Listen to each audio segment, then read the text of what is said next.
हरि ओम। वागार्थविसंपृक्तौ वागार्थप्रत्पत्तये जगतापितरौ वन्दे पार्वती परमेश्वरौ। वर्णानामर्थसङ्घानां रसानां छन्दसामपि मङ्गलानां च कर्तारौ वन्दे वाणी विनायकौ। यस्यांके चाभिभाति भूधरसुता देवापगामस्तके भाले बालविधुर्गले च गर्लं यस्योरस्यालराट् सोऽयं भूतविभूषणा सुरवरा सर्वाधिपा सर्वदा सर्वा सर्वगता शिवा सस्निभा श्रीशङ्करपात्मा।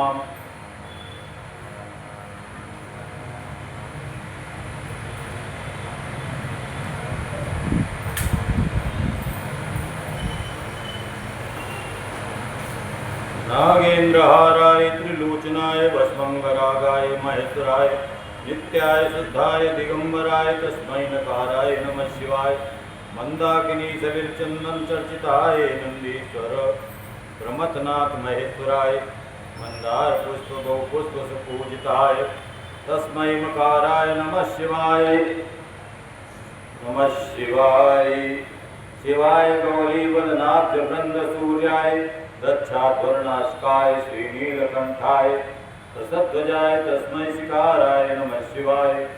वशिष्ठ कुंभोद्भव गौतमादि मुनीन्द्रदेवर्चित शेखराय यच्च स्वरूपाय चंद्रार्क वैश्वानरलोचनाय तस्मै वकाराय नमः शिवाय।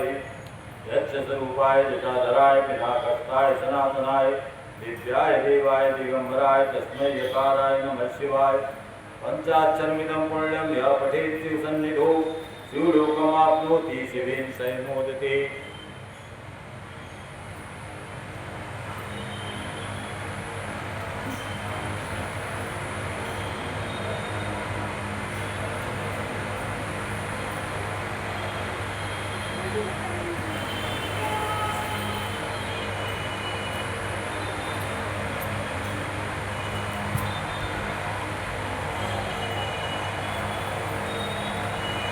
भगवान भोलेनाथ के अनेक अवतार हुए हैं। भगवान कृष्ण और उपमन्यु के संवाद में समस्त योग अवतारों में योगाचार्य के याद से भगवान शंकर के जो अवतार होते हैं और उन अवतारियों के जो शिष्य होते हैं उन सबका वर्णन उपमन्यु ने किया है। उपमन्यु ने कहा भगवान श्री कृष्ण से कि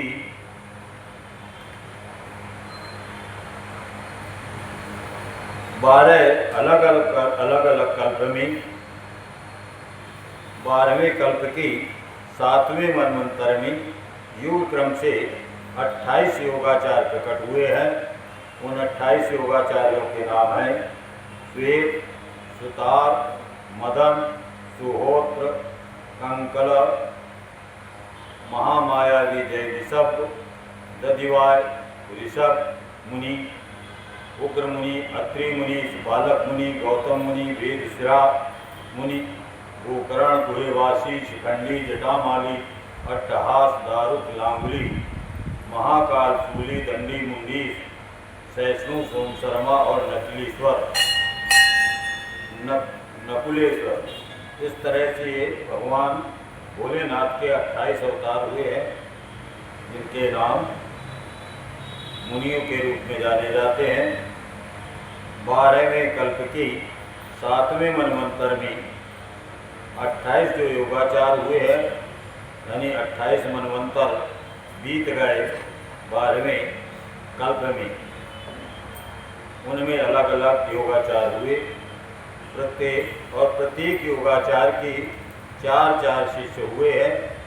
इस तरह से 28 योगाचार्यों के 112 शिष्य हुए हैं। फिर भगवान भोलेनाथ के प्रति श्रद्धा भक्ति की आवश्यकता का प्रतिपादन करने वाले शिव धर्म के 4 चरणों का वर्णन ज्ञान योग के साधन तथा शिव धर्म के अधिकारियों का निरूपण किया गया। शिव पूजन के अनेक प्रकार एवं अनन्य चित्त से भजन की महिमा गाई जाती है। श्री कृष्ण के पूछने पर उपमन्यु ने मंदराचल पर्वत पर घटित हुए घटनाक्रम एवं शिव पार्वती संवाद को प्रस्तुत किया है। श्री कृष्ण को उपमन्यु सुनाते हैं कि किस प्रकार महादेव और पार्वती के बीच संवाद हुआ। एक समय देवी पार्वती ने भगवान शिव से पूछा कि हे महादेव, जो आत्म तत्व आदि के साधन में नहीं लगे हैं, जो भगवान को जानने में, भगवान को पूजने में जो लोग नहीं लगे हैं, तथा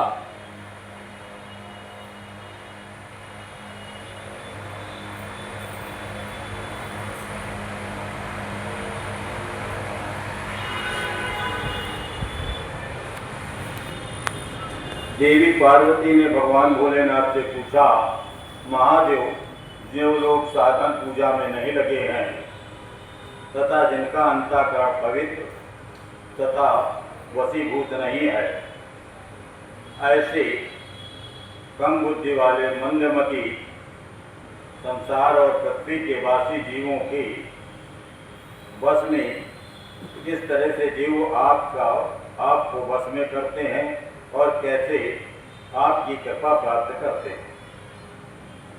पार्वती मैया ने भोलेनाथ से पूछा कि आपकी दया, आपकी कृपा पाने के लिए मनुष्यों को क्या करना चाहिए, कैसे आप प्रसन्न होते हैं।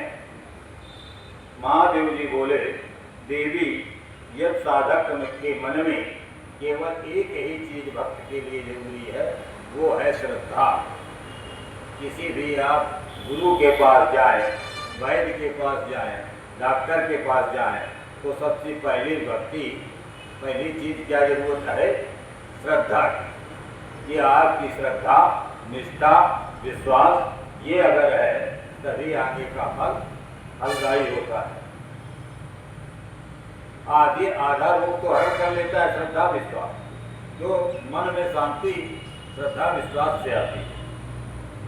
तो महादेव जी ने कहा, देवी, मन में श्रद्धा भक्ति न हो तो पूजन कर्म, तपस्या, जप, आसन आदि ज्ञान तथा अन्य साधन से भी भोलेनाथ की कृपा नहीं आती है।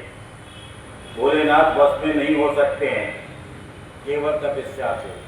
श्रद्धा भक्ति और विश्वास जब दृढ़ होता है तब भोलेनाथ बस में होते हैं, भक्तों के बस में होते हैं भगवान। यदि मनुष्यों की कृपा, मनुष्यों की श्रद्धा हो तो जिस किसी भी हेतु से, जिस इच्छा से, जिस लगन से, जिस मनोरथ से, जिस भावना से प्राणी भगवान को चाहता है, भगवान उसके वश में हो जाते हैं। फिर तो भोलेनाथ कहते हैं कि मेरा दर्शन, मेरा स्पर्श और भोलेनाथ का पूजन एवं भोलेनाथ से संभाषण, उपदेश सब भी प्राप्त हो सकता है। अतः जो भोलेनाथ को वश में करना चाहे उसे पहले श्रद्धा चाहिए। श्रद्धा ही धर्म का हेतु है और वही इस लोक में वर्णाश्रमी पुरुषों की रक्षा, श्रद्धा ही रक्षा करती है भक्तों की। जो मनुष्य अपने वर्ण धर्म के पालन में लगा रहता है उसी की भगवान में श्रद्धा होती है। और धर्म एवं ये वेदों से सिद्ध है, ब्रह्मा जी ने एक बार भोलेनाथ की आज्ञा लेकर के धर्म का वर्णन किया था। ब्रह्मा जी का बताया हुआ धर्म अधिक ढंग के द्वारा साध्य है तथा अनेक प्रकार के क्रियाकलाप से युक्त होता है। उससे मिलने वाला अधिकांश फल अक्षय नहीं है। फल यानी धन से जो फल प्राप्त होता है वो नष्ट भी होता है, लेकिन जो श्रद्धा से प्राप्त होता है वो फल ज़्यादा टिकाऊ और अक्षय होता है। अनुष्ठान में अनेक प्रकार के क्लेश और आयास भी उठाने पड़ते हैं। महान धर्म से परम दुर्लभ श्रद्धा को पा करके जो मनुष्य अनन्य भाव से भगवान की शरण में आता है, वह सुखद मार्ग से धर्म अर्थ और विशेषकर अपने मनोरथ और इच्छाओं की पूर्ति और मोक्ष को प्राप्त होता है। 4 चीज़ों की जरूरत होती है जीवन में। एक तो धर्म, कि हमारा जीवन धर्ममय हो, नीतिमय हो, न्यायमय हो, सदाचारमय हो। ये पहला उपाय है। हमें क्या चाहिए कि हमारा जीवन पवित्र हो। धर्म का मतलब जीवन की पवित्रता, मन की पवित्रता, चित्त की पवित्रता, शुद्धि। ये पहली जरूरत, पहला पुरुषार्थ है।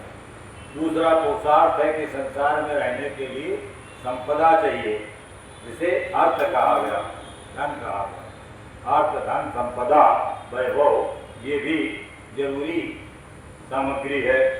तीसरा काम, यानी हमारे संसार में तरह तरह के मन, इष्ट, लक्ष्य, मनोरथ, इच्छाएं ये होती हैं कि हमको अमुक चीज मिल जाए, या हमारे जीवन में परिवार के लिए, घर के लिए क्या क्या जरूरत है, तो जरूरतें ही इच्छाएं होती हैं, तो उसे ही काम पुरुषार्थ कहा गया।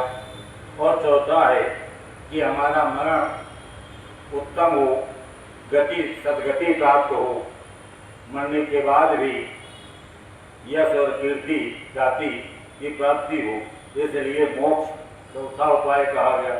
तो 4 पुरुषार्थ, धर्म, अर्थ, काम, मोक्ष, ये प्राप्त करने होते हैं जीवन में। इन्हीं की दृष्टि से इसी आचरण की सृष्टि के लिए ब्रह्मा बारंबार ब्रह्मा ने व्यवस्था की, चर्चा की। भक्ति भाव रख कर के, जो भगवान में भक्ति भाव रख कर के उपासना करता है, निश्चित ही उसका कल्याण होता है।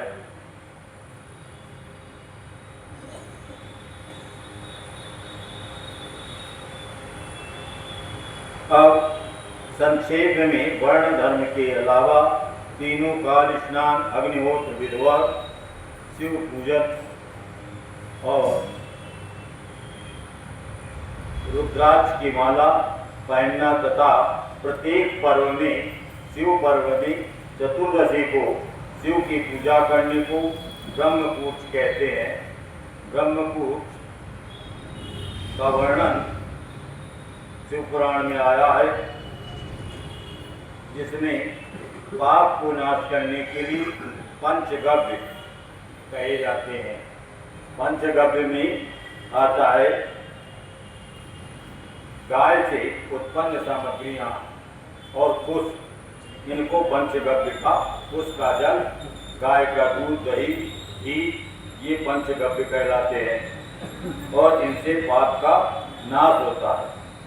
और इनके द्वारा ही व्रत या पूजन का विधान कहा गया है। ब्रह्मकूट का विधान करने वाले को काली गाय, काली कपिला गाय, काली गाय का ही दूध आदि, दूध, दही, काली गाय का और तांबे के रंग की या तो गाय हो, या काली हो, या सफ़ेद हो, या तांबे के रंग की 3 तरह की गाय बताई गई। एक चौथी बताई गई लाल गाय और कपिला गाय। इनका दूध, दही, घी पूजा के लिए उपयोगी होता है। और फिर उसकी मात्राएं बताई गई कि 7 पल दूध और 3 पल दही, यानी 7 हिस्सा दूध, 3 हिस्सा दही, 1 हिस्सा घी और 1 हिस्सा उषा का जल पंचगव्य में ब्रह्मकूट में मिलाना होता है। गायत्री मंत्र से जल ग्रहण करे और फिर ऋचाओं से पवित्र पंचगव्य को अग्नि के पास रखे। इस प्रकार पंचगव्य द्वारा भगवान का होम आदि किया जाता है। तो ये कथा पंचगव्य भी बताई गई। फिर उपमन्यु कहते हैं, इस प्रकार परमात्मा श्री कंठनाथ भोलेनाथ ने तीनों लोकों के हित के लिए सारभूत अर्थ का संग्रह प्रकट किया है। संपूर्ण वेदशास्त्र, इतिहास, पुराण और विज्ञान इन सब का भोलेनाथ ने वर्णन किया है। भोलेनाथ ही इन विद्याओं को देने वाले हैं। इन विद्याओं के द्वारा ही आगे ये वेद परपाटी से ब्रह्मा और व्यास जी तक पहुँचे। व्यास जी से फिर आगे पूरे संसार में इनका विस्तार हुआ। पंचाक्षर मंत्र, उपमन्यु ने कहा पंचाक्षर मंत्र के महात्म को विस्तार बहुत अधिक है। ओम इस एक अक्षर मंत्र में 3 गुण अतीत, सर्वज्ञ, सर्वकर्ता और सर्वव्यापी भगवान प्रतिष्ठित हैं ओम में ही। इस तरह से साधक सभी मनोरथों की, सभी इच्छाओं की, सभी इष्टियों की सिद्धि के लिए ओम नमः शिवाय मंत्र का प्रतिपादन भगवान ने किया है। ये 6 अक्षर मंत्र 6 अक्षर हैं ओम नमः शिवाय में। ये 6 अक्षर का मंत्र संपूर्ण विद्याओं मंत्रों का बीज मूल है। सारे मंत्र इसी 6 अक्षर के मंत्र ओम नमः शिवाय से निकले हैं। जैसे वट के बीज में महान वृक्ष छिपा है, वैसे ही सारे शास्त्रों का बीज मात्र ओम नमः शिवाय मंत्र है।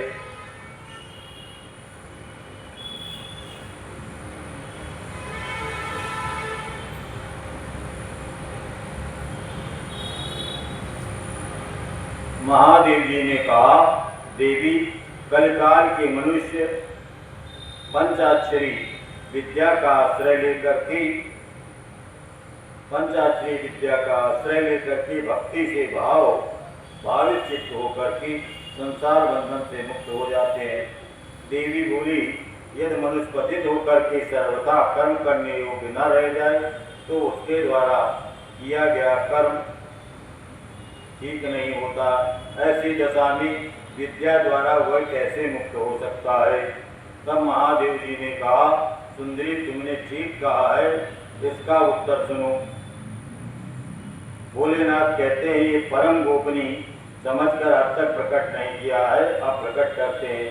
पंचाक्षर मंत्र के लिए ऐसा प्रतिबंध नहीं है जो केवल जल पी करके, हवा खा करके तब करते हैं, तथा दूसरे लोग जो नाना प्रकार के व्रतों द्वारा सुखपात शरीर को सुखाते हैं, वो सारे फल उतने कठोर तपस्या और कठोर साधन उपाय से जो लाभ होता है, वो उतना लाभ केवल पंचाक्षर मंत्र ओम शिवाय नमस्तुभ्यम से उतना प्राप्त हो जाता है।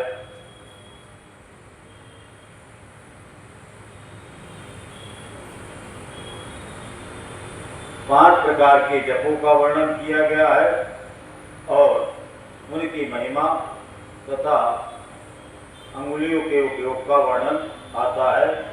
सदाचार का बहुत महत्व है, आस्तिकता की प्रशंसा और पंचाक्षर मंत्रों की विशेषता का वर्णन किया गया है। अंगुली से जप की गणना करना 1 गुना बताया गया है, रेखा से गणना करना 8 गुना उत्तम समझना चाहिए। यानी जप में भी कुछ लोग अंगुली से जप करते हैं, कुछ लोग रेखाएं खींच करके जप करते हैं। पुत्र जीव जिया पोता के बीजों की माला से जो लोग गणना करते हैं, वही 10 गुना अधिक फल प्राप्त होता है। और संख्य के मनका से जो 100 गुना और मूंगा से 1000 गुना स्फटिक मणि की अगर माला है तो और अधिक उत्तम है। पद्माक्ष की माला को उससे उत्तम कहा गया है। स्वर्ण के बने हुए जिसमें गुड़िया हो उस माला को भी अच्छा कहा गया है। और आसान तो यह है, उसकी गांठ से तथा रुद्राक्ष से गणना करने पर फल उत्तम होता है। 30 रुद्राक्ष के दानों से बनाई गई माला जप कर्म के लिए धन देने वाली होती है।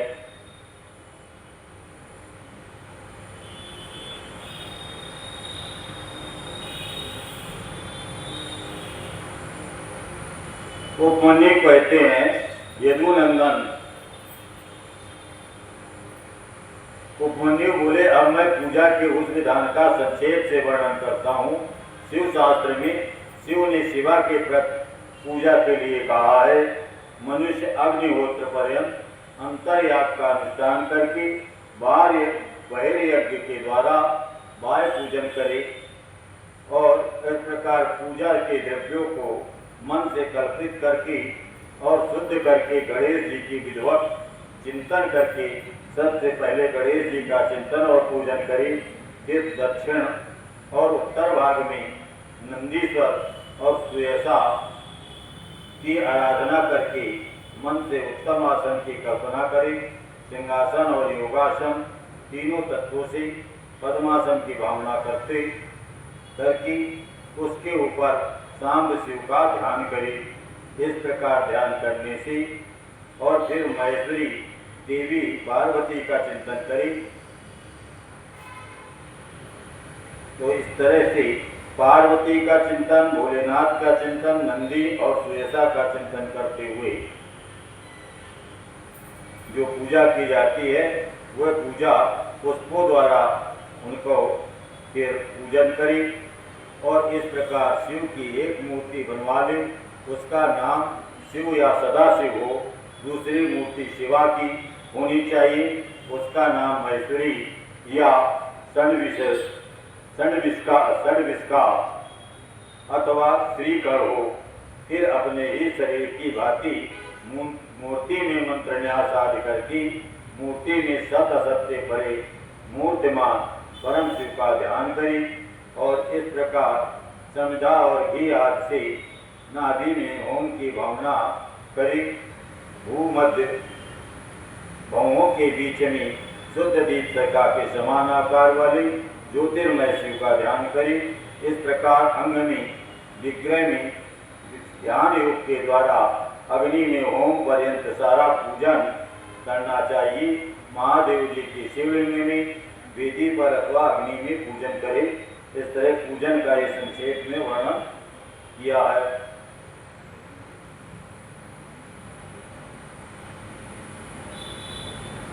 शिव उपमन्यु कहते हैं कि शिव जो है 5 आवरणों में है। 5 आवरणों में देवताओं ने शिव की स्तुति की है और अभीष्ट पूर्ति के लिए देवताओं ने मंगल कामना की है। स्तोत्रम वक्ष्यामि ते कृष्ण पंचावरणम आगता योगेश्वरमिदं पुण्यम कर्मेण समापते।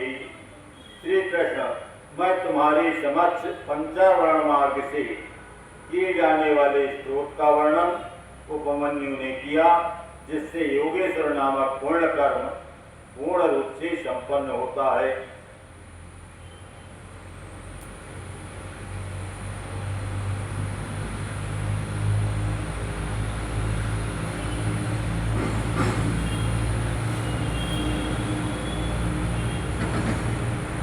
उपमन्यु कहते हैं कि इस लोक में, पृथ्वी लोक में और वैकुंठ लोक में परम सिद्धि प्रदान करने वाला क्रम है और उसके द्वारा उत्तम तो ये है कि क्रिया, जप, तप और ध्यान के द्वारा भगवान की पूजा करें। अब शिव भक्तों के लिए फल देने वाले पूजन, होम, जप, ध्यान, तप और दान आदि कर्मों का वर्णन है। मंत्रार्थ के द्वारा श्रेष्ठ ज्ञाता को भगवान का पूजन करना चाहिए। आचारवान होकर के सुंदर आचरण के द्वारा सुंदर नियम से अनुकूल शुभ दिन में पुष्पमाला आदि से अलंकृत करके पूर्व स्थान में एक हाथ में से भूमि को गोबर से लीप करके वहाँ बिछे हुए भद्रासन पर कमल अंकित करके और फिर भगवान का ध्यान ऐसा करे कि यहाँ भगवान विराजमान है। भगवान को उस स्थान में विराजित करके फूल माला आदि से पूजन करे।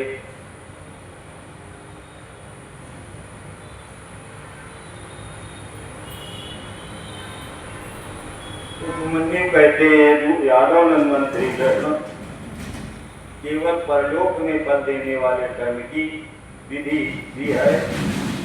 और ब्रह्मा, विष्णु, लोकपाल, विश्वामित्र आदि सबने अपना अपना पद प्राप्त किया है भगवान भोलेनाथ की तपस्या और जप द्वारा।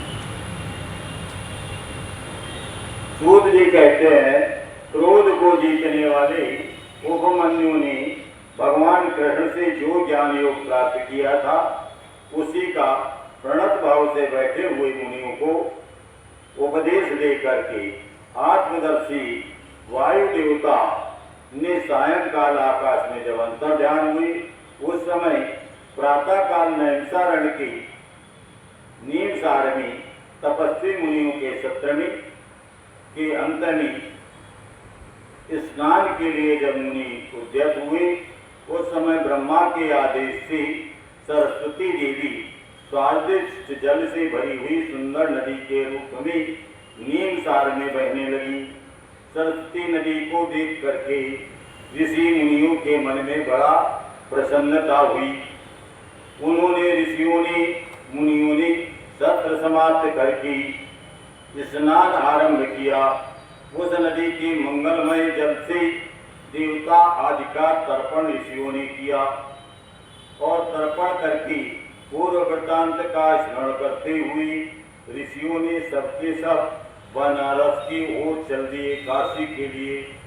उस समय हिमालय के चरणों से निकल करके दक्षिण को बहने वाली भागीरथी गंगा का दर्शन ऋषियों ने किया और गंगा नदी में काशी में ऋषियों ने स्नान किया और भागीरथी के ही किनारे का मार्ग पकड़ करके ऋषि आगे बढ़े। इस प्रकार वाराणसी में पहुंचकर सभी ऋषियों को प्रसन्नता हुई। उत्तर वाहिनी गंगा में स्नान करके अभिमुक्तेश्वर काशी में बनारस में जो ज्योतिर्लिंग है शिवलिंग, उसका नाम है अभिमुक्तेश्वर। अभिमुक्तेश्वर लिंग का दर्शन और विधिवत पूजन ऋषियों ने किया। शिव पुराण के पूरे होने पर पूजन करके जब वे चलने को तैयार हुई, तब उन्होंने आकाश में एक दिव्य और परम प्रकाशमान तेज देखा जो करोड़ों सूर्यों के समान जान पड़ता था। उसने अपनी प्रभा के प्रसार से संपूर्ण दिगंत को व्याप्त कर लिया था। इसके बाद जिन्होंने शरीर में भस्म लगा रखा था, वे सैकड़ों से पशुपति मुनि निकट जाकर के उस तेज में लीन हो गए। उन तपस्वी महात्माओं के इस प्रकार लीन हो जाने पर वह तेज तत्काल अदृश्य हो गया। एक घटना घटित हुई। महान आश्चर्य को देखकर नैमिषारण्य के निवासी महर्षि ने देखा कि ये क्या हुआ। उनके काशी जाने से पहले ही वहाँ पर पवन देव पहुँच गए थे। ऋषियों से पहले पवन देव काशी पहुँच गए थे। पवन तो भाई तेज चलने वाला। उन्होंने नीमसार वासी ऋषियों का जिस प्रकार साक्षात्कार हुआ, पवन से ऋषियों की साक्षात्कार हुआ, मुलाकात, मीटिंग, जिस तरह उनसे बातचीत हुई, संवाद हुआ, प्रसंग चर्चा हुई, वार्ता हुई, जिस तरह उनकी वह वार्ता बातचीत उन ऋषियों की शुद्ध बुद्धि जिस प्रकार पार्षदों सहित भगवान सांब सदाशिव में लगी थी और जिस प्रकार उन यज्ञ परायण ऋषियों का दीर्घकालिक यज्ञ पूरा हुआ था, वे सारी बातें जगत सृष्टा ब्रह्मयोनि ब्रह्मा ने बताई पवन देव को और ऋषियों को।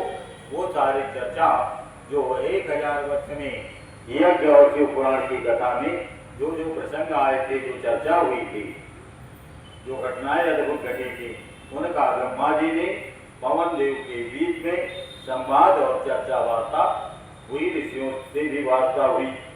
फिर अपने कार्य के लिए उनसे आज्ञा लेकर के वे अपने नगर को चले गए। इसके बाद अपने स्थान पर बैठे हुए ब्रह्मा जी गायन कला में, गीत गाने में, वेद गायन में ब्रह्मा जी बहुत निपुण और चतुर होशियार हैं। गायन की कला में परस्पर स्पर्धा रखने और विवाद करने वाले तुम्बुरु नाम के एक गंधर्व हैं, दूसरे गंधर्व हैं नारद। दोनों वीणा में प्रवीण हैं, दोनों बढ़िया मस्त गा लेते हैं। तुम्बुरु ऋषि और नारद ऋषि। नारद और तुम्बुरु की गायन से जो रस पैदा हुआ, जो भाव भंगिमा पैदा हुई, उसका स्वादन करते हुए वहाँ वे सब मध्यस्थता, ब्रह्मा जी मध्यस्थता करने लगे। ब्रह्मा जी पंच निर्णय बने कि किसका गीत कितना अच्छा है, दोनों के गीतों की प्रशंसा कर रहे हैं। और काशी में नारद जी और तुम्बुरु गीत गा रहे हैं, गंधर्व और अप्सराएं भी वहाँ उपस्थित हैं। उस वेला में किसी बाहरी व्यक्ति को वहाँ जाने का अवसर नहीं दिया जाता था। इसीलिए जब नीमसार निवासी मुनि वहाँ पहुँची, तब द्वारपालों ने द्वार पर ही ऋषियों को रोक दिया, अंदर नहीं जाने दिया। अंदर जो है ब्रह्मा, भोलेनाथ और नारद और तुम्बुरु है, लेकिन ऋषियों को बाहर रोका गया है। वे ऋषि ब्रह्म भवन से बाहर ही पार्श्व भाग में बैठ गए। अंदर बाहर का जो परकोटा था, जैसे ये प्रांगण छत है और छत के बाहर जैसे मैदान है, ऐसे मैदान में बाहर ऋषि मुनि बैठ गए। संख्या थी 88,000 की। 88,000 ऋषि अंदर कैसे पहुँचते, उतनी जगह भी नहीं होती है। तो अंदर गायन कला चल रही है नारद की और तुम्बुरु की, और बाहर उनके गीत सुनने के लिए 88,000 ऋषि बैठे हैं ब्रह्म भवन में। इधर संगीत गोष्ठी में नारद ने तुम्बुरु की समानता प्राप्त की, यानी जितने महारत तुम्बुरु में थी, उसी महारत से, उसे योग्यता से, निपुणता, कुशलता से नारद ने भी गीत गाए। तब परमेष्ठी ब्रह्मा ने उन्हें तुम्बुरु के साथ रहने की आज्ञा दी। नारद से कहा ब्रह्मा ने कि नारद और तुम्बुरु दोनों साथ रहकर के गीत गाया करें। देव सभा में इंद्र के पास, ब्रह्मा के पास, और आपस में जो स्पर्धा होती है, आपस में जो होड़ होती है, जो प्रतियोगिता होती है, उसको छोड़ करके, हाँ, एक दूसरे से आगे निकलने की होड़ नहीं करना है, ऐसा उसे छोड़ करके तुम्बुरु के परम मित्र नारद को कहा कि तुम और दोनों आपस में परम मित्र बन जाओ, गहरे दोस्त बन जाओ। तो उनकी गहरी दोस्ती हुई, तुम्बुरु की परम मित्र हो गए नारद जी।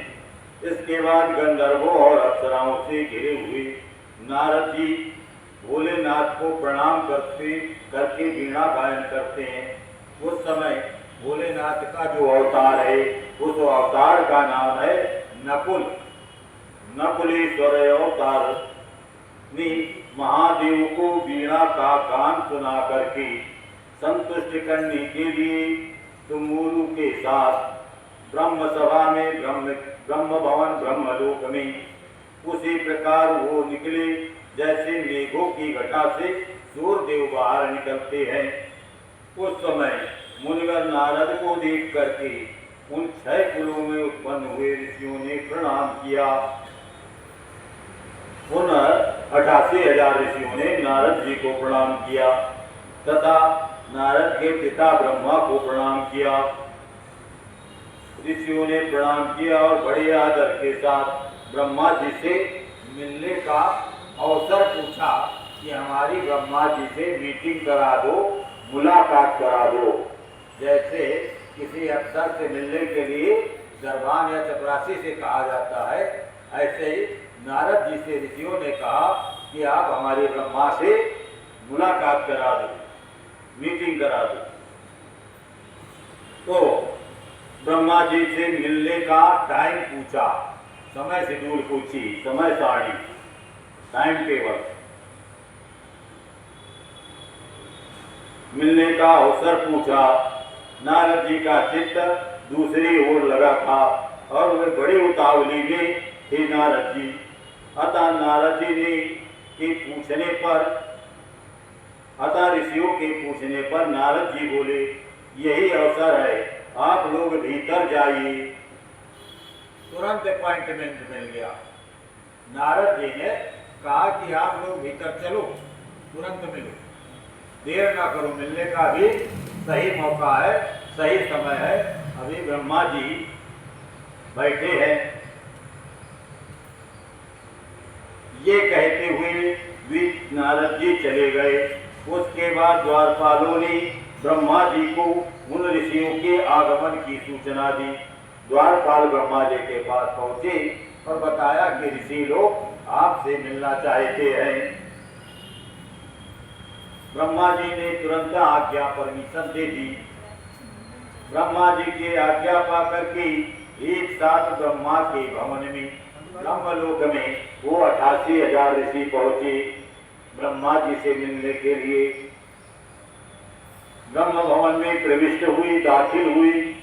भीतर जाकर के उन्होंने दूर से ही दंडवत प्रणाम किया, साष्टांग प्रणाम किया उन ऋषियों ने ब्रह्मा जी को। फिर ब्रह्मा जी का आदेश पाकर के वे ऋषि उनके पास गए और चारों ओर से ब्रह्मा जी को घेर कर बैठ गए। उन्हें वहां बैठा देख करके ब्रह्मा जी ने उनका कुशल समाचार पूछा और बताया कि पहले ब्रह्मा जी ने ही उनको जगह बताई थी कि आप शिव पुराण की कथा 3 साल में सुनेंगे। ब्रह्मा जी की अनुमति से ही शिव पुराण की कथा ऋषियों ने सुनी थी और कथा पूरा होने पर भी ऋषियों ने ब्रह्मा जी के पास गए और बताया कि किस प्रकार कथा सुनने का कार्यक्रम संपादित हुआ है। तो ब्रह्मा जी ने समाचार पूछा कि कैसी रही कथा। तुम लोगों का सारा वृत्तांत ज्ञात हो चुका है। सारी खबर ब्रह्मा जी को मिलती रहती थी रोज की रोज कथा की।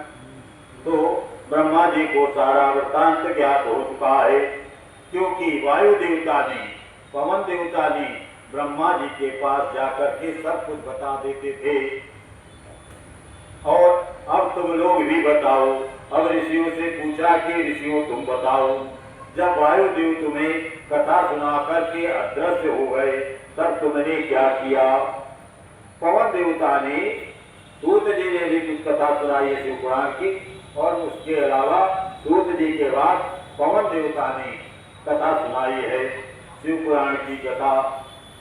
देवेश्वर ब्रह्मा की इस प्रकार पूछने पर मुनियों ने अवव्रत स्नान के बाद गंगा तीर्थ में जाने और वाराणसी की, बनारस की यात्रा करने और वहाँ देवताओं देवीश्वरों द्वारा स्थापित शिवलिंगों और अविमुक्तेश्वर लिंगों, बनारस में शिवलिंग है, अविमुक्तेश्वर लिंग है, मुक्तेश्वर लिंग का दर्शन पूजन ऋषियों ने किया। आकाश में महान तेज पुंज दिखाई दिया। फिर तेज के अदृश्य होने पर, तेज के छिप जाने पर सब बातें ब्रह्मा जी से विस्तार पूर्वक करके बारंबार ऋषियों ने प्रणाम करके सारी बातें कही। साथ ही ऋषियों ने बताया कि हमने अपने मन में बहुत विचार करने पर भी उस तेज को ठीक से नहीं जाना है। मुनियों का कथन सुनकर के ब्रह्मा जी ने कहा, किंचित सिर हिलाकर के गंभीर वाणी से ब्रह्मा ने कहा, ऋषियों तुम्हें परम उत्तम सिद्धि प्राप्त होने का अवसर आ गया है। वह समय, वह घड़ी आ गई है। जो घड़ी बहुत मुहूर्त, वह मुहूर्त शुभ मुहूर्त आ गया है। सिद्धि पाने का तुमने दीर्घकालीन 1000 वर्ष का सत्र द्वारा जो शिव पुराण की कथा सुनी है, चिरकाल तक प्रभु की आराधना की है ऋषियों आपने, इसलिए प्रसन्न होकर के तुम लोगों पर कृपा करने को उत्सुक है भगवान भोलेनाथ। अतः भोलेनाथ ने तेज पुंज के दर्शन की घटना घटित हुई, उससे यही सूचना मिलती है कि तुमने बनारस में आकाश के भीतर जो दिव्य तेज देखा था वह साक्षात शिव का ज्योतिर्मय ज्योतिर्लिंग है। शिव का ज्योतिर्मय ज्योतिर्लिंग आकाश में तेज दिव्य के रूप में था। उसी महेश्वर का भोलेनाथ का उत्कृष्ट परम पवित्र सर्वश्रेष्ठ सर्वोत्तम तेज समझो। उस तेज में श्रौत और पाशुपत व्रत का पालन करने वाले ऋषियों मुनियों और निष्ठा रखने वाले नैष्ठिकों के पाप जल चुके थे। भगवान भोलेनाथ के तेज से ऋषियों के साधुओं के महात्माओं के पाप जल चुके थे, क्योंकि उस तेज का दर्शन आकाश में काशी में किया है। इसी मार्ग से तुम्हें शीघ्र ही मुक्ति मिलने वाली है। उन जिन्होंने 18,000 ऋषियों ने भगवान शिव पुराण की कथा सुनी, उन शिव पुराण की कथा सुनने वालों को मुक्ति मिलने वाली है। तुम्हारे देखे हुए उस तेज से यही बात सूचित होती है कि तुम्हारे लिए ये वही दैववत स्वयं उपस्थित हो गया है। भगवान भोलेनाथ उपस्थित हुए हैं। तुम मेरू पर्वत की दक्षिण शिखर पर जहाँ देवता रहते हैं,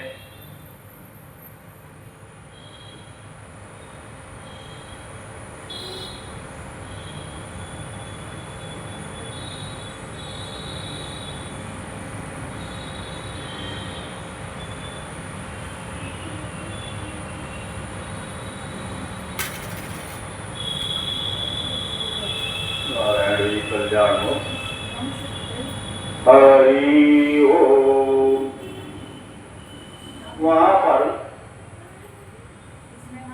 ब्रह्मा जी ने उन ऋषियों को बताया कि मेरे पुत्र सनत कुमार, ब्रह्मा के 4 पुत्र है सनत कुमार, कुमार नाम है, सनत कुमार नाम है, 5 वर्ष के हमेशा रहते हैं, उनकी आयु नहीं बढ़ती। ये घड़ी का जो समय है दिन रात, ये यहाँ पृथ्वी लोक में होता है, स्वर्ग लोक में दिन रात नहीं होता है, हमेशा दिन ही बना रहता है, रात नहीं होती, और हजारों वर्ष बाद तक दिन रहता है।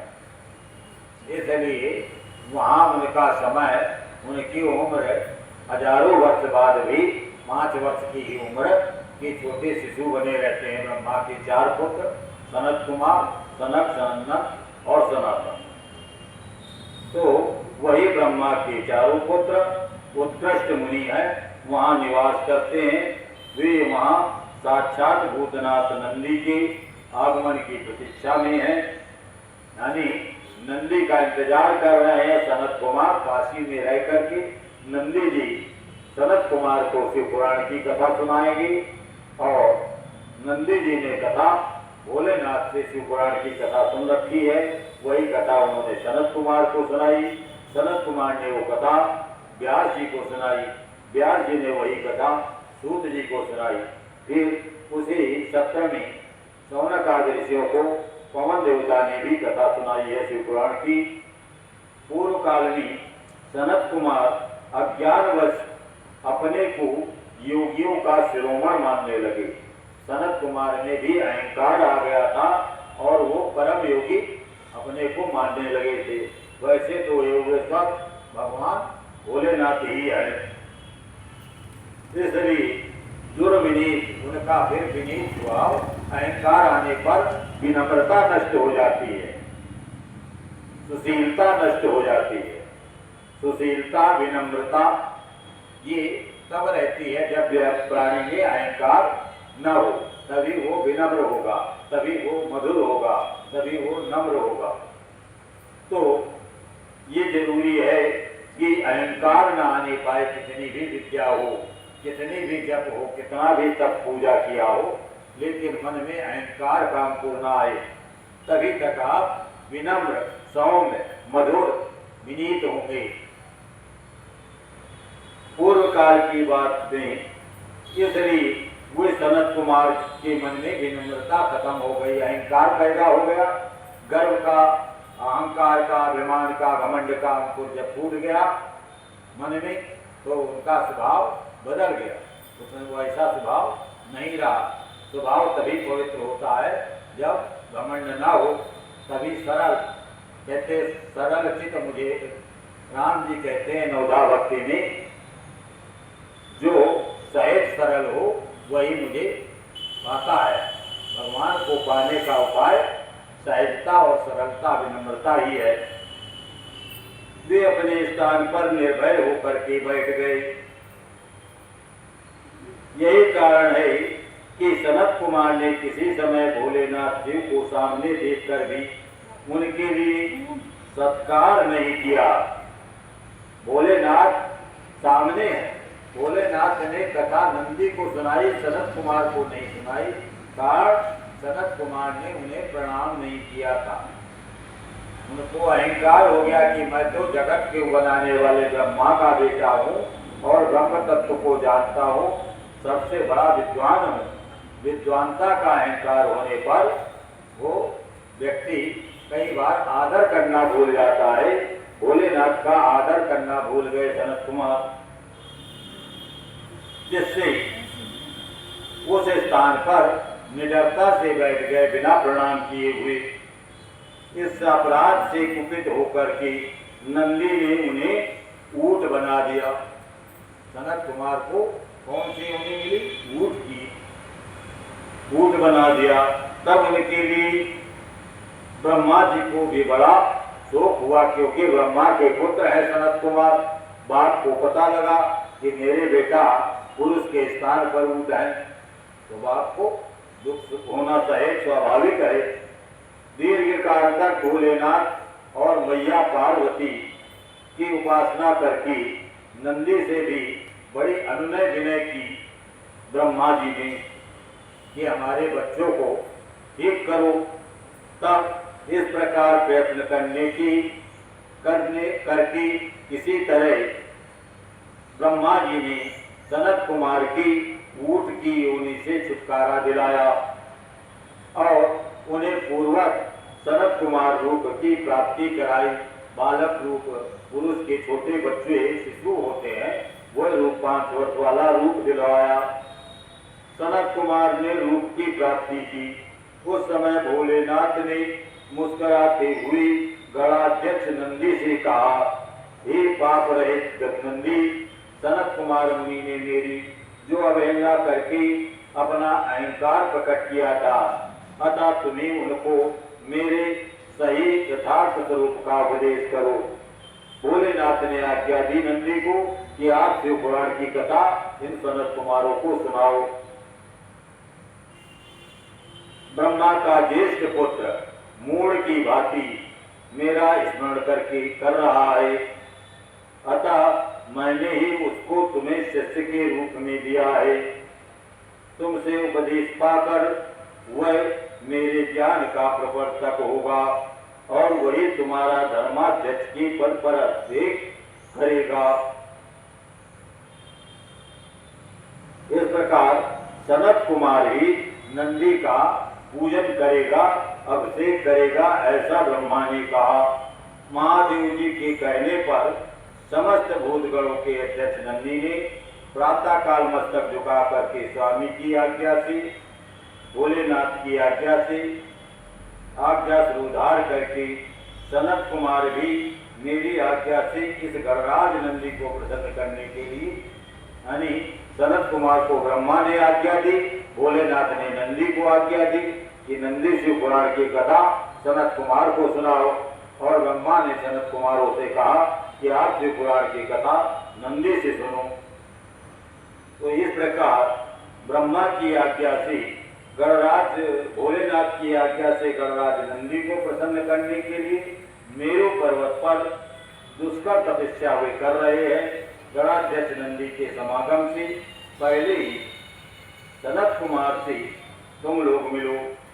अपने गणों को भोलेनाथ ने सनत कुमार के पास मेरू पर्वत को भेजा और मेरू पर्वत पर सनत कुमारों पे कृपा करने के लिए नंदी भी शीघ्र ही वहां पहुंचेंगे।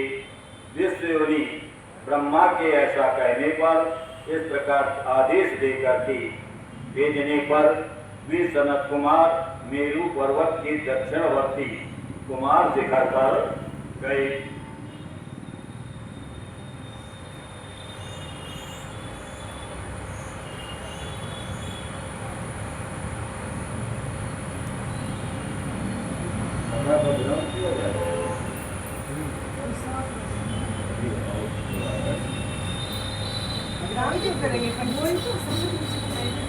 खत्म हो तो समाप्ति है आज।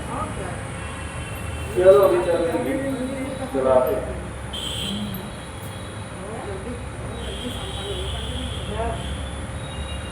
भगवान भोलेनाथ की इच्छा से विष्णु ने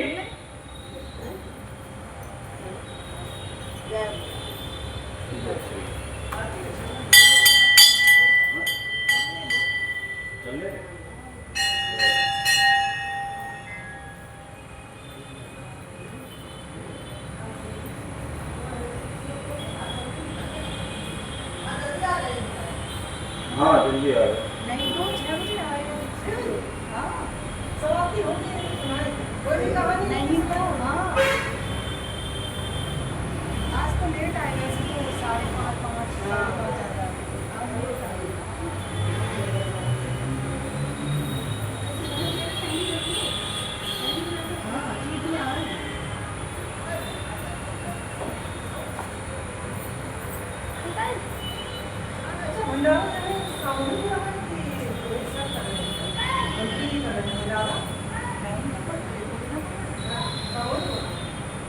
मतलब यहाँ सब लोग मिलके बुला रहे हैं। हाँ और क्या मंत्री जी ने कहा ये कर रहे थे अकेले।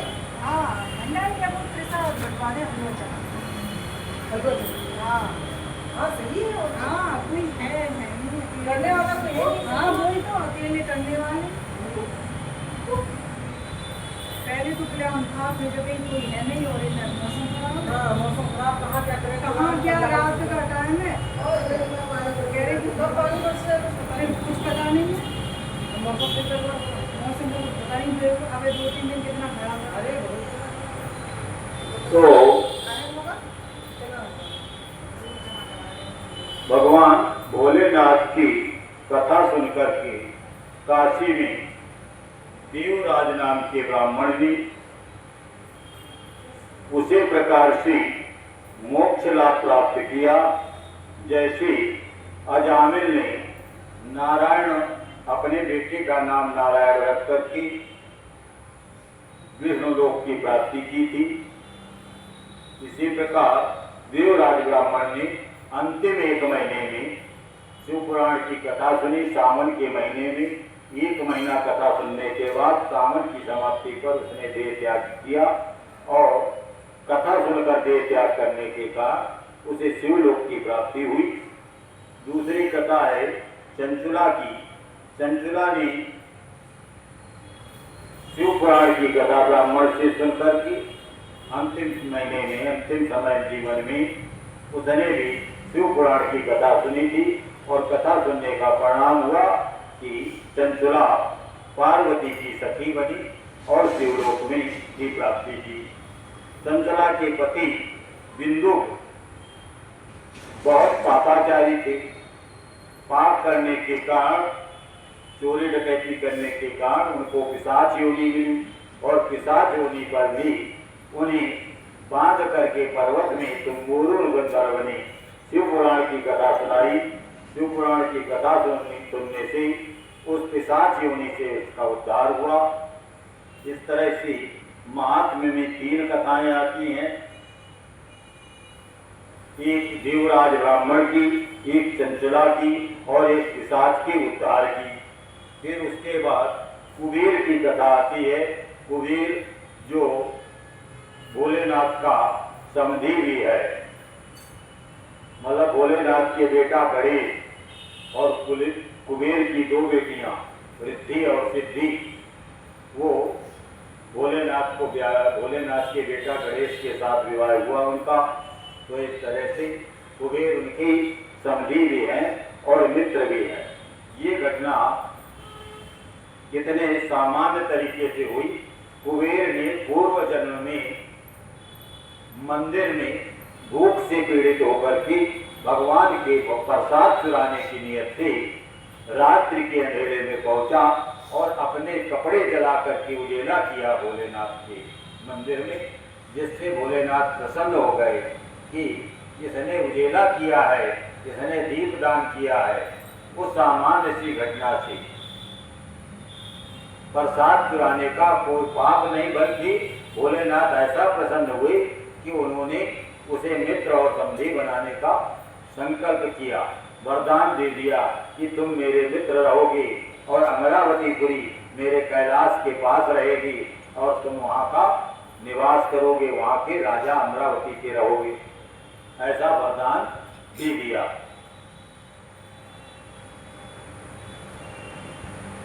कुबेर की कथा, पहले जन्म में कुबेर यज्ञदत्त का बेटा था और यज्ञदत्त के बेटा के रूप में उसने मंदिर में वस्त्र जलाया था। अगले जन्म में वो कलिंग का राजा हुआ और जब राजा हुआ तो राजा का बेटा हुआ पहले, फिर राजा का बेटा राजकुमार और राजा हुआ। राजा होने पर उसने जितने ग्राम प्रधान थे, जहाँ जहाँ शिवालय थे, उसके राज्य में समस्त शिवालयों में आर्डर कर दिया कि समस्त शिवालयों में प्रकाश की व्यवस्था रात में रहेगी। इस तरह से सभी ग्राम प्रधानों को, सभी अपने सभासदों को, सभी को आर्डर कर रखा था और कर्मचारियों से ये व्यवस्था कराई थी कि जितने भी शिवालय हैं उनमें दीपक की व्यवस्था, प्रकाश की व्यवस्था सायंकाल रात्रि में रहे। ये इससे प्रसन्न होकर के भोलेनाथ ने उसको अक्षय कुबेर का पद प्रदान किया और कुबेर का पद देते हुए उसे अपना मित्र भी घोषित कर दिया। तो भगवान की देवालय शिवालय में रात्रि में दीपक जलाने का बहुत बड़ा महत्व इससे प्रकट होता है, इसे इतिहास से। इसके बाद एक घटना आती है, नारद जी की घटना इसमें बहुत वर्णित है। नारद जी जो है शिवदूतों को, शिवगणों को श्राप दे देते हैं और नारद जी ने तपस्या उस स्थान से की जहाँ एक समय भोलेनाथ ने तपस्या की थी और तपस्या करके भोलेनाथ ने कामदेव को वर्जित कर दिया था कि कामदेव इस स्थान पर अपना असर नहीं डालेगा कैलाश पर। तो उसी स्थान पर, उसी हिम गुहा पर, हिमालय की गुफा में नारद जी ने तपस्या की और नारद जी को अहंकार हो गया। प्रभाव तो था भोलेनाथ का, लेकिन अहंकार हुआ नारद जी को कि मैंने कामदेव को जीत लिया। और कामदेव को जीतने के बाद उसका प्रचार करना शुरू कर दिया। कथा पूजा का प्रचार करने से ये बताने से जपय मंत्र जो करे दुराऊ, तभी मंत्र कोई फलित होता है जब उसका दुराव करे।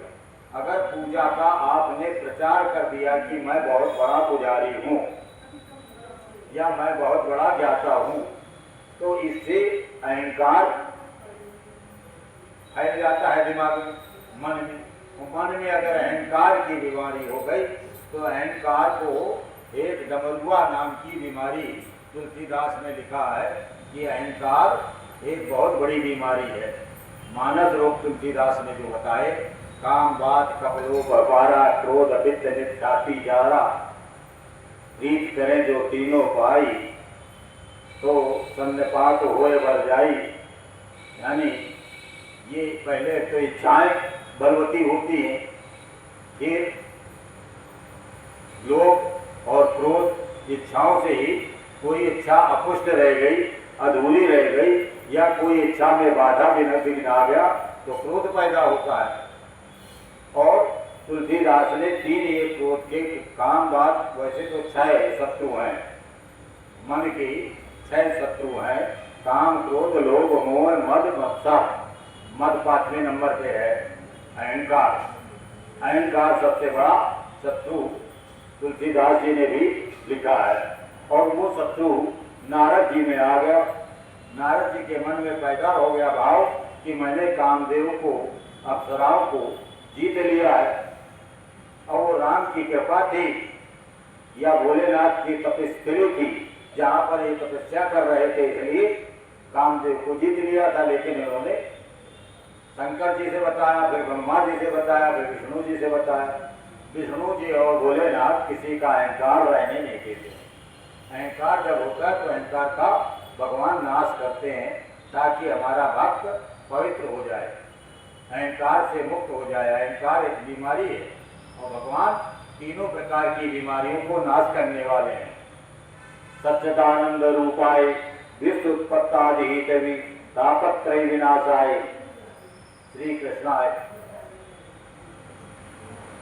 उद्भव स्थिति संहार कारणी क्लेश हानि।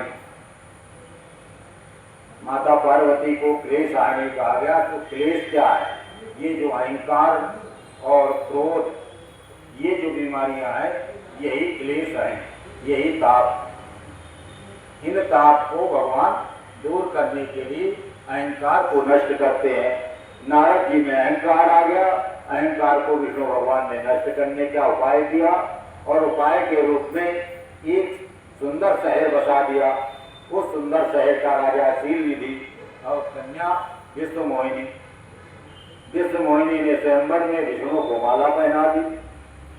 नारद जी को विष्णु ने रूप दिया था, तो रूप ऐसा दे दिया था कि शिव गणों को वो रूप बंदर का दिखाई पड़ता था, और बाकी राजाओं को वो रूप सुंदर दिखाई पड़ता था। लेकिन विश्व मोहिनी और शिवगण केवल इतने 3 लोग जानते थे कि ये तो बंदर का स्वरूप है। फिर उन्होंने कहा कि आप जाकर शीशा देखो, हंसते हुए शिवगणों ने कहा शीशा देखो। तो नारद जी ने जल में जाकर जैसे झांका, तो नारद जी को वो बंदर का रूप दिखाई पड़ गया। उसके बाद नारद जी विष्णु और महालक्ष्मी दोनों विश्वमोहिनी जा रहे थे अपना स्वयंवर से माला पहन करके, तो उनको श्राप दिया विष्णु भगवान को, और शिव गणों को श्राप दिया नारद जी ने। क्योंकि शिव गणों का प्रसंग है, इसलिए शिव पुराण में नारद मुनि की कथा बहुत विस्तार से कही गई है। फिर भगवान भोलेनाथ ने अर्धनारीश्वर का रूप धारण किया। अर्धनारीश्वर का रूप धारण करके उमा सहित भगवान शिव प्रकट हुए। आधे शरीर से उमा और आधे शरीर से भोलेनाथ प्रकट हुए। फिर भोलेनाथ ने तीनों देवताओं को, ब्रह्मा, विष्णु और रुद्र को, संसार के निर्माण, पालन और संहार की दायित्व सौंप दिए। इधर ब्रह्मा का जब जन्म होता है, तो विष्णु की नाभि से ब्रह्मा का जन्म होता है, और ब्रह्मा का जन्म जब होता है, तो विष्णु के कान से 2 दैत्य प्रकट होते हैं। वो दैत्य ये तय करते हैं कि हम ब्रह्मा जी को, इच्छा करते हैं कि ब्रह्मा जी को मार करके खा जाएं। जैसे ब्रह्मा जी के पास वो दैत्य दौड़े, ब्रह्मा जी ने कहा, सोचा कि पद में विष्णु भगवान तो सो रहे हैं शेषनाग के ऊपर। मैया को याद किया, माता को, शक्ति को ब्रह्मा जी ने याद किया। शक्ति ने विष्णु भगवान को जगाया। उन्होंने सुदर्शन चक्र से मधुकैटभ के सिर काट दिए।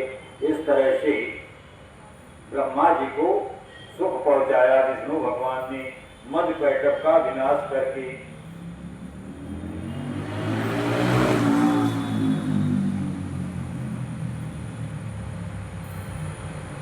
फिर आगे एक कथा आती है स्वाम्भु मनु की। स्वाम्भु मनु, ब्रह्मा जी के शरीर से आधे भाग से स्वाम्भु मनु पैदा हुए, और शरीर के आधे भाग से शत्रुपा पैदा हुई। यानी ब्रह्मा जी ने भी भोलेनाथ की तरह अर्धनारीश्वर का स्वरूप धारण किया।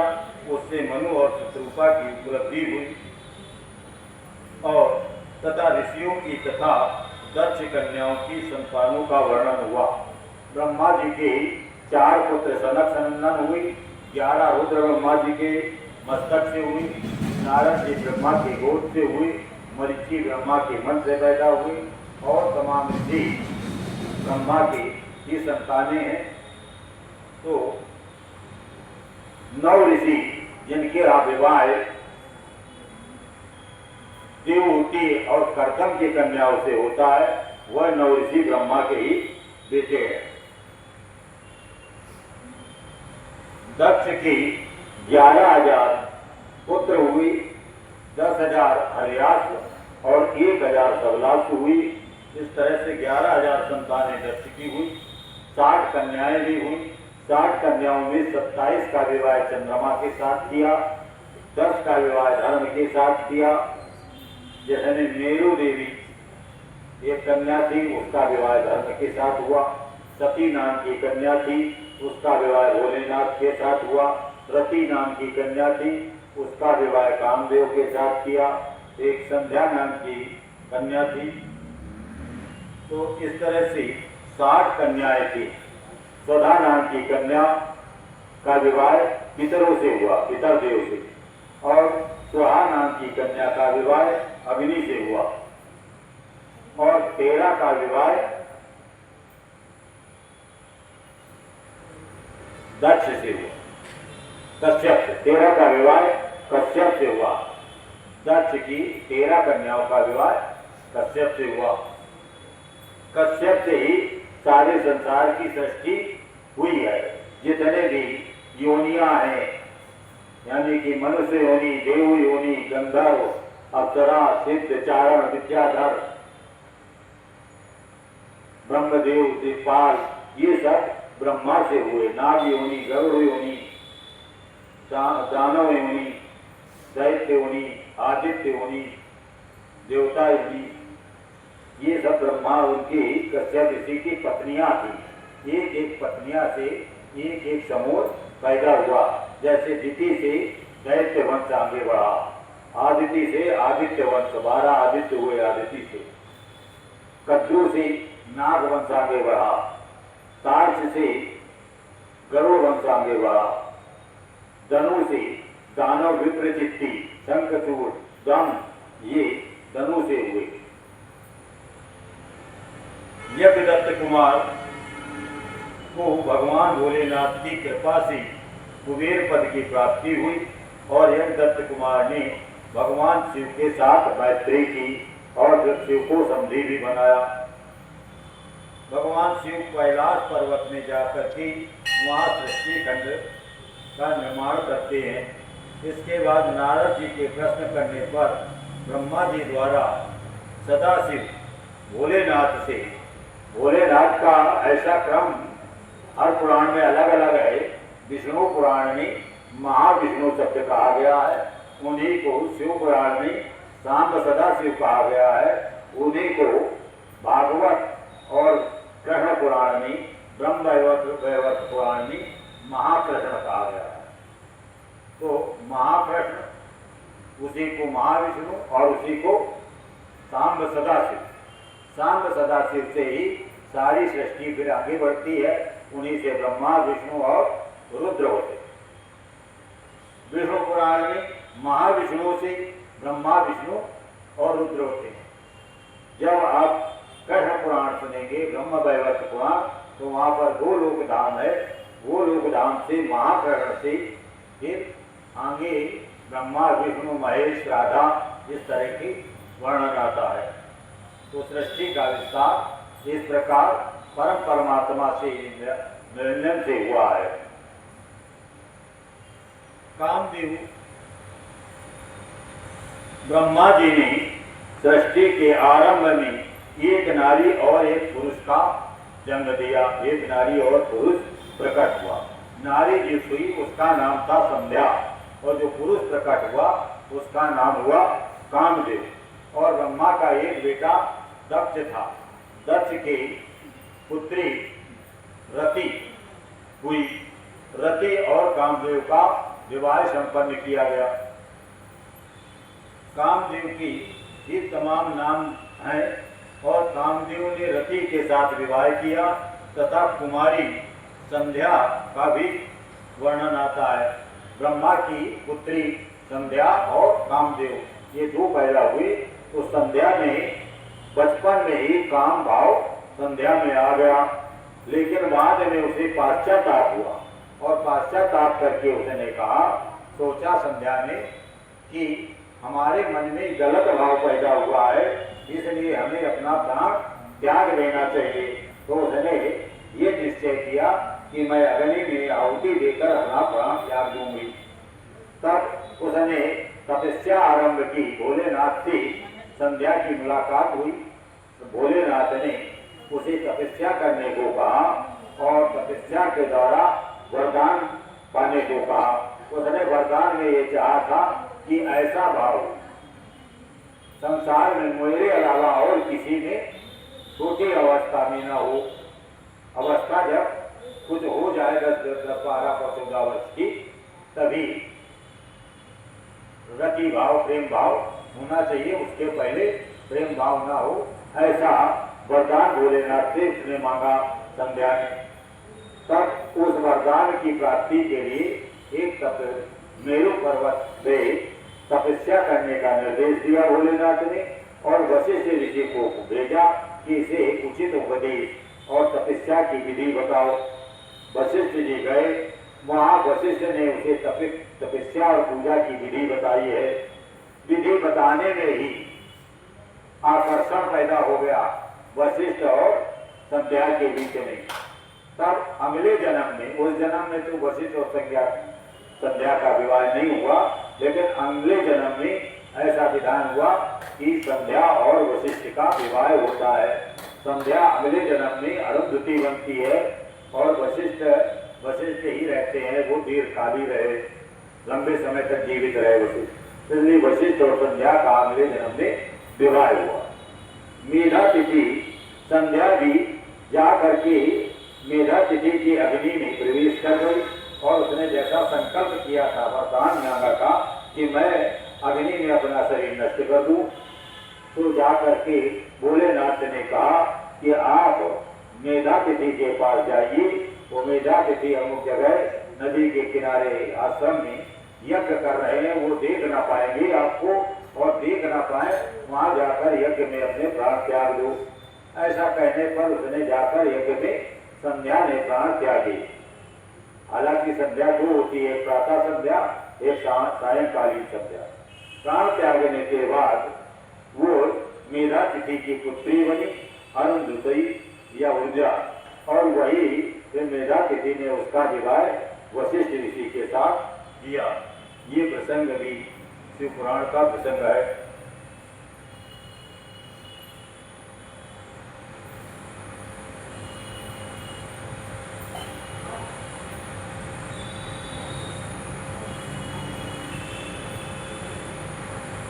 दक्ष ने मैया शिवा का, उमा का, मैया उमा की तपस्या की दक्ष, और उमा से ये वरदान चाहा कि हे मैया उमा, आप मेरी बेटी बन करके जन्म लें, मुझे पुत्री चाहिए और मेरी पुत्री आप होंगे। तब उमा ने ही अगले जन्म में उनके यहाँ प्रकट होकर के, 4 हाथों के साथ प्रकट होकर के सती के रूप में जन्म लिया दक्ष के यहाँ, और फिर सती के रूप में जन्म लिया। इस तरह से उमा का जन्म सती के रूप में हुआ। फिर सती का विवाह भोलेनाथ से किया गया। ब्रह्मा आदि ने, देवताओं ने सती का विवाह भोलेनाथ से कराया।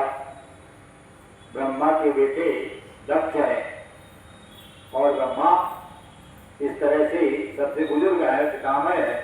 उन्होंने भोलेनाथ को भी राजी किया, दक्ष को भी राजी किया, और क्योंकि सती ने तपस्या की भोलेनाथ को पाने के लिए, क्योंकि सती पूर्व जन्म की उमा है, तो उन्होंने भोलेनाथ को पाने की तपस्या की, और तपस्या करके भोलेनाथ से सती का विवाह संपन्न हुआ।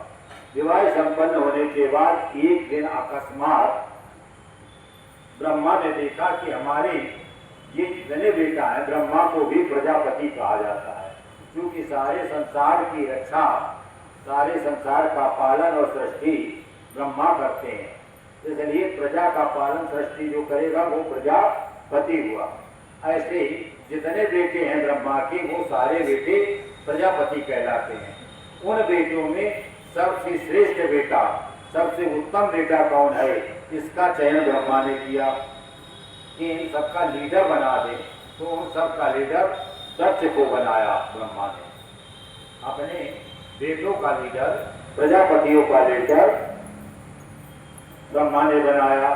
दक्ष प्रजेश भये कई काला, जिस समय दक्ष प्रजेश हुए, प्रजापतियों के लीडर बने, उसी समय शंकर जी पार्वती मैया को, सती मैया को कथा सुना रहे हैं। रामचरितमानस की कथा सुनाई उन्होंने। शंकर जी ने मैया पार्वती, मैया सती, और सती को जब कथा सुनाई उसी समय दक्ष जो है प्रदेश हो गए। प्रदेश हो गए तो ब्रह्मा ने एक मीटिंग बुलाई। मीटिंग में दक्ष भी थे, दक्ष लीडर थे, तो दक्ष ने एक तरह से मीटिंग बुलाई। उस मीटिंग में ब्रह्मा जी गए, शंकर जी भोलेनाथ भी गए। मीटिंग में जब गए तो दक्ष गए। दक्ष के जाते ही सारे देवता और प्रजापति अपने लीडर के उसमें खड़े हो गए सम्मान में। उस सम्मान में ब्रह्मा जी तो पिता ही थे, भोलेनाथ भी खड़े नहीं हुए। भोलेनाथ दक्ष के दामाद हैं, दामाद खड़ा नहीं हुआ। दक्ष को बहुत बुरा लगा। बुरा लगने पर दक्ष ने भोलेनाथ को बहुत बुरा भला कहा कि ये शमशान में रहता है, मेरी नग नहीं सुंदर आंखों वाली पुत्री, मैंने गलती से इसको विवाह दी। इस तरह के अनर्गल प्रलाप दक्ष करता है, और जब प्रलाप करता है तो विवाद एक मन मुटाव पैदा हो जाता है, मन मैला हो जाता है भोलेनाथ का और दक्ष का भी। क्योंकि दक्ष ने श्राप, बुरा भला कहा, श्राप दिया। दक्ष के साथ भृगु थे, भृगु ने भी श्राप दिया। और जब श्राप दिया कि शिवगण पाखंडी हो जाए, तो नंदी ने श्राप दे दिया ब्राह्मणों को, दक्ष को। अब इस तरह से एक दूसरे को जब श्राप दे दिया तो भोलेनाथ को भी बुरा लगा, नंदी को भी बुरा लगा। भोलेनाथ वहां से चले आए और यहाँ पर तपस्या कर रहे हैं, कथा सुना रहे हैं। इसी बीच जो है सती ने, भोलेनाथ राम जी जा रहे थे, रो रहे थे सीता के खोने पर। जब राम जी रो रहे थे तो भोलेनाथ ने राम जी को प्रणाम किया, और प्रणाम करने पर उन्हें एक उच्चारण किया, जय सच्चिदानंद, सच्चिदानंद जय कहकर प्रणाम किया। तो सती को लगा कि ये रोने वाले को सच्चिदानंद कह रहे हैं, इनको प्रणाम कर रहे हैं। तो सती को शंका हो गई।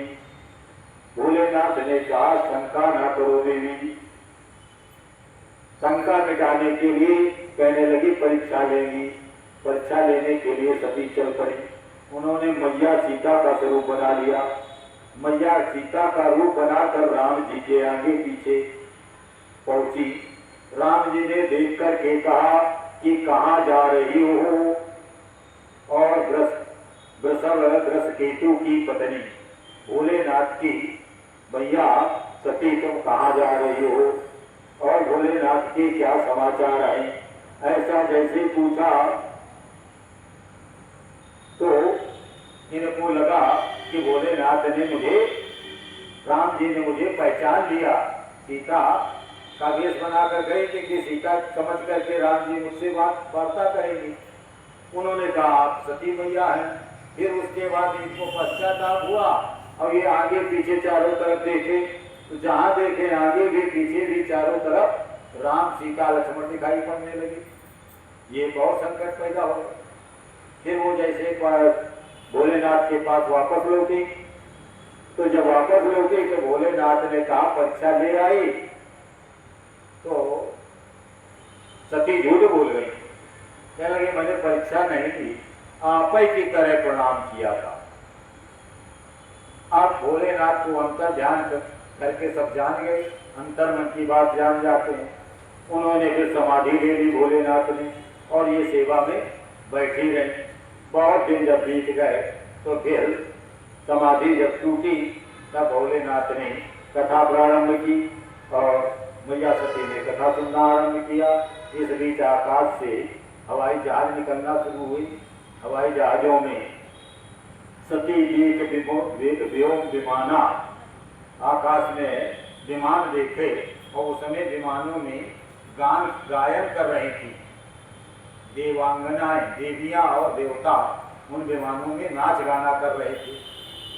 तो वो मैया ने पूछा भोलेनाथ से कि ये क्या मामला है। भोलेनाथ ने कहा कि आपके पिता के घर में परम उत्सव हो रहा है, यज्ञ हो रहा है आपके पिता के घर, और मुझे बुलाया नहीं है।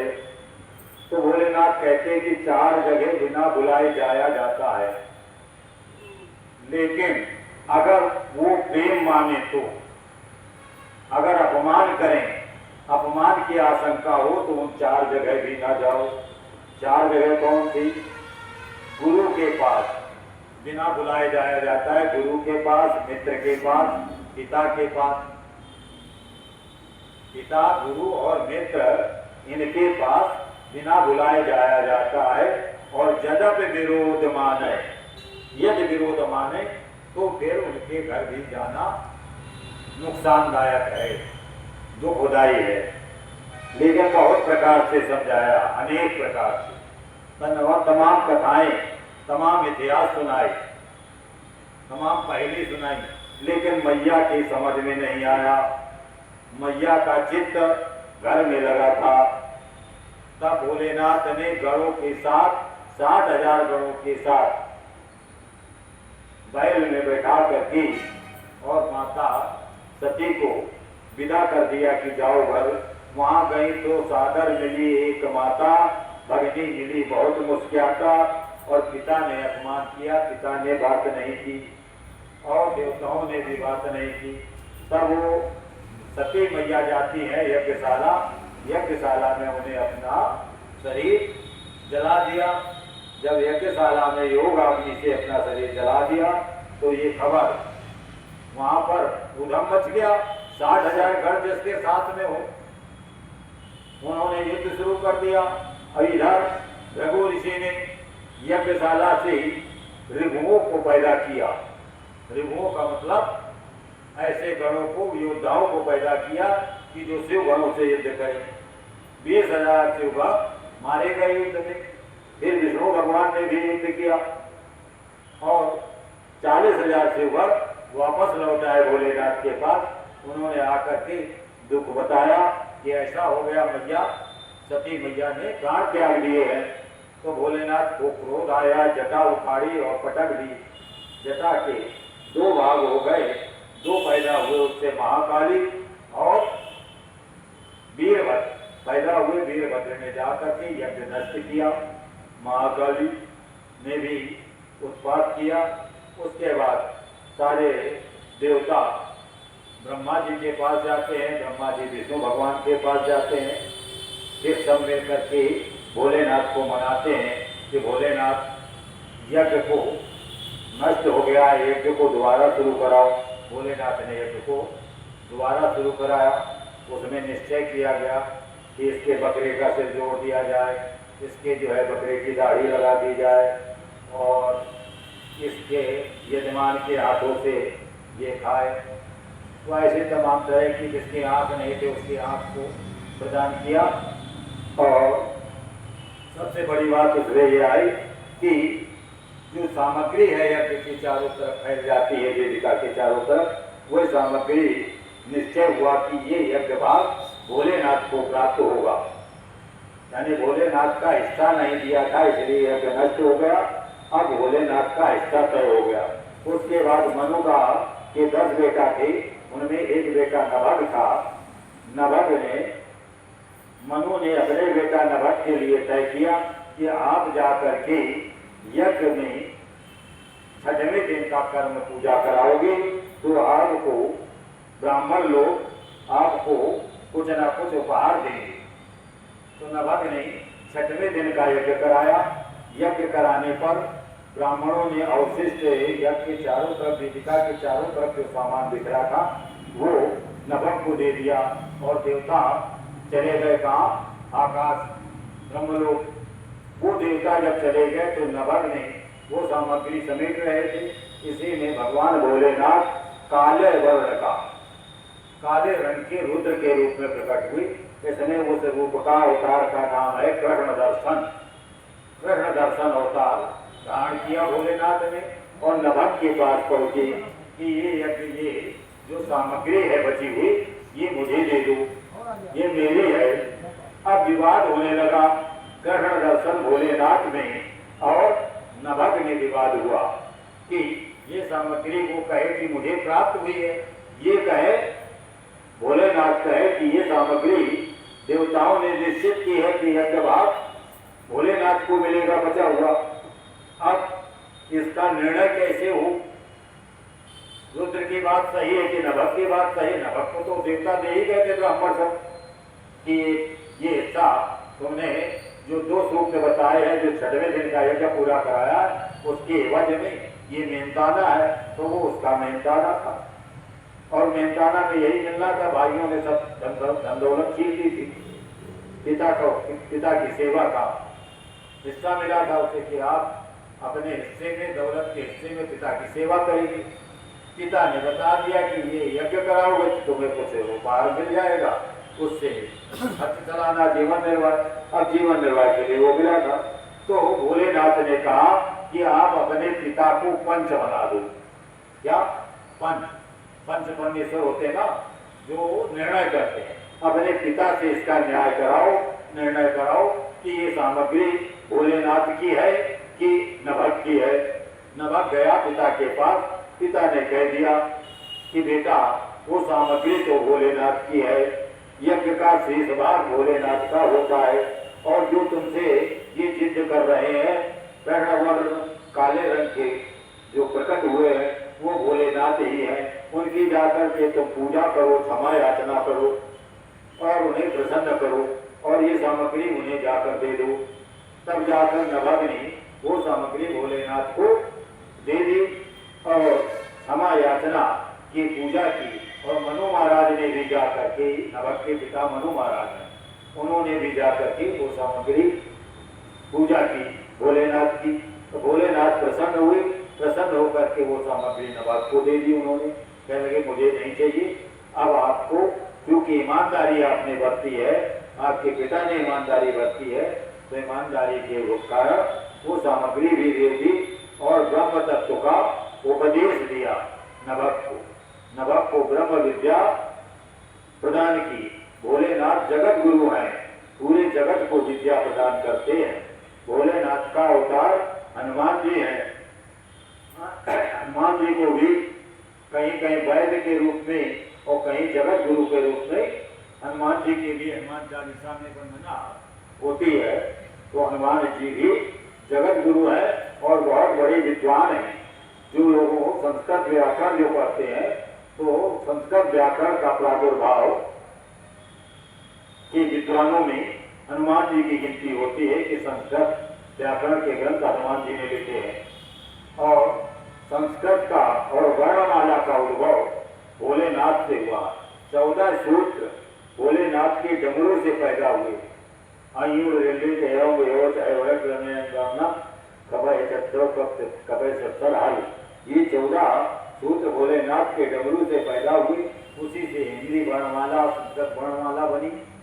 तो जो आपकी हिंदी संस्कृत वर्णमाला का प्रारंभ जिन्होंने दिया, तो विद्या के प्रारंभ है, इसलिए भोलेनाथ जगत गुरु भी हैं। एक कथा इला की भी आती है चंद्रवंश की। चंद्रवंश में इक्ष्वाक मनु के जो 10 बेटे हुए थे, उसके अलावा एक बेटी भी हुई थी। उस बेटी का नाम इला था। इला ही बाद में वशिष्ठ ऋषि ने सुधुम्न बना दी। बड़ी विचित्र कहानी है।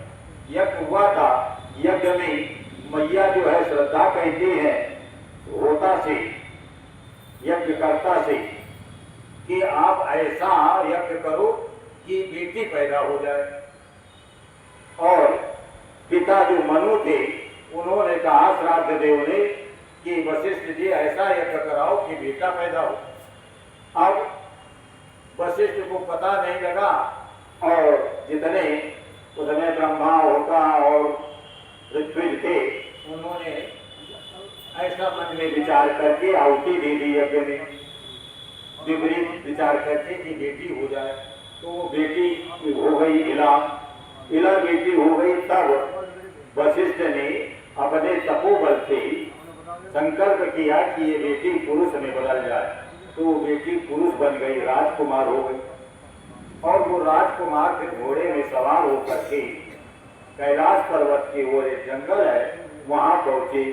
वहां जब पहुंचे तो भोलेनाथ जो है पार्वती के साथ रमण कर रहे थे कैलाश में। देवता आकाश मार्ग से जा रहे थे। देवताओं ने भोलेनाथ को, अंबिका को पार्वती की गोद में देख लिया। तब से भोलेनाथ ने उस जंगल के लिए ये विधान कर दिया कि इस जंगल में जो भी आएगा वह स्त्री हो जाएगा। कोई भी पुरुष इस जंगल में भोलेनाथ के अलावा नहीं आएगा, नहीं रहेगा। ये राजकुमार सुधम्न उस जंगल में पहुंचे तो ये कहते हैं घोड़ा हो गया घोड़ी और मोड़ा हो गए मोड़ी। तो जितने क्या ये सुबह सुनाए थे, कोई नहीं सुनाओ नहीं। मतलब वो घोड़े में बैठकर राजकुमार गया था, उसके साथ तमाम सेना थी। तो सेना भी जो है स्त्री रूप हो गई और वो जो लड़का राजकुमार था वो भी स्त्री बन गया। शंकर जी ने श्राप दिया था। शंकर जी ने उस जंगल को ये शक्ति प्रदान कर दी थी कि अब से कभी हम अगर पार्वती के साथ हों और कोई देवता मनुष्य अगर इस जंगल में प्रवेश करे तो वो स्त्री बन जाए, ताकि पार्वती लजाए नहीं। पार्वती को लज्जा आ गई थी देवताओं को देखकर। पार्वती जी भोलेनाथ की गोद में थी, देवता आकाश मार्ग से निकले तो पार्वती जी लजाई। तो जब लज्जा आई तो भोलेनाथ ने जंगल को ही ऐसा श्राप दिया कि इस जंगल में जो भी आएगा वो स्त्री रूप हो जाएगा। फिर वो स्त्री रूप हो गया तो उस पर चंद्रमा का बेटा है बुध, तारा से उत्पन्न हुआ बुध है, और बुध का बेटा पुरुवा है। तो वो जो है बुध वहां गया उसी जंगल में, जंगल की नजदीक कहीं जब जंगल से ये बाहर निकल आए तो वहां बुध पहुंच गया। बुध ने स्त्री बने हुए सुधम्न को देखा, इला को, और बुध उस पर मोहित हो गया। एक दूसरे के मोहित हुए, एक दूसरे का आकर्षण हुआ, दोनों ने विवाह कर लिया। तो इस तरह से इला और बुध का विवाह हो गया। फिर बुध से पुरुवा हुई और पुरुवा से फिर आगे चल के पूरा चंद्रवंश बढ़ता चला गया। तो इतनी तो कहानी उसी में वंश में आगे अम्बरीश हुए। नाभाग के एक बेटा हुआ अम्बरीश, यानी जो मनु के 10 बेटा थे उनमें सुधम्न था, नभग था, इक्ष्वाक थे और एक नाभाग थे। नाभाग के बेटा अम्बरीश हुए। अम्बरीश ने एकादशी का व्रत रखा था। उस एकादशी के व्रत के पास की कथा भी सुना सकते।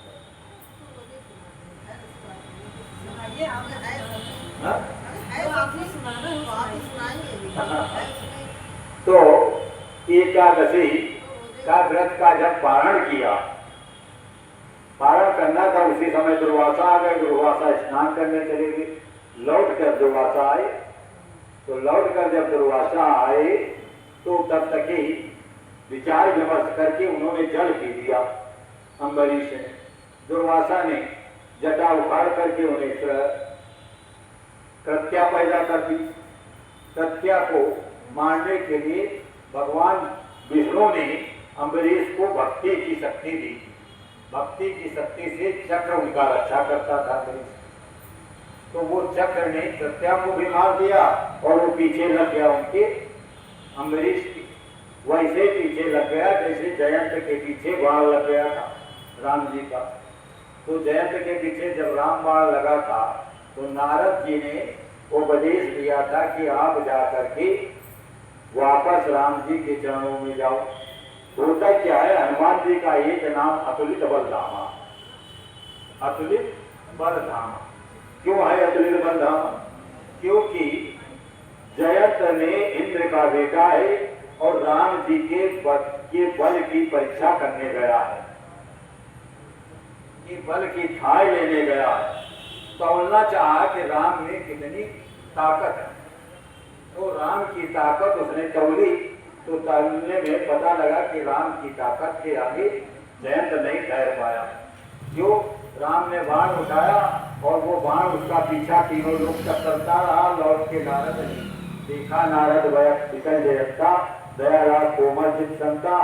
नारद ने राम जी के पास जयंत को भेजा और जैसे भेजा तो उसके बाद उसने कहा कि अतुलित बलधामा नाम, उसने जयंत ने कहा कि मैंने तौल लिया, आपकी परीक्षा ले ली, आप अतुलित बलशाली हैं। राम को अतुलित बलशाली जयंत ने कहा पहली बार अरण्यकांड में। और जब अतुलित बलशाली राम है और तौल करके कहा, थाह ले करके कहा, टेस्ट परीक्षा लेकर के, तो टेस्ट परीक्षा में राम अतुलित बलशाली है। और अतुलित बलशाली जिसके जहां रहे, हनुमान जी के हृदय में राम जी रहते हैं, जिसको जिसके मकान में, जिस मकान में अतुलित बलशाली राम रहे, तो वो मकान क्या हुआ? अतुलित बलधामा हुआ, धाम हुआ। वो हृदय हनुमान जी का हृदय धाम हो गया, उस धाम में राम जी रहे, इसलिए राम हनुमान जी को अतुलित बलधामा कहा गया है।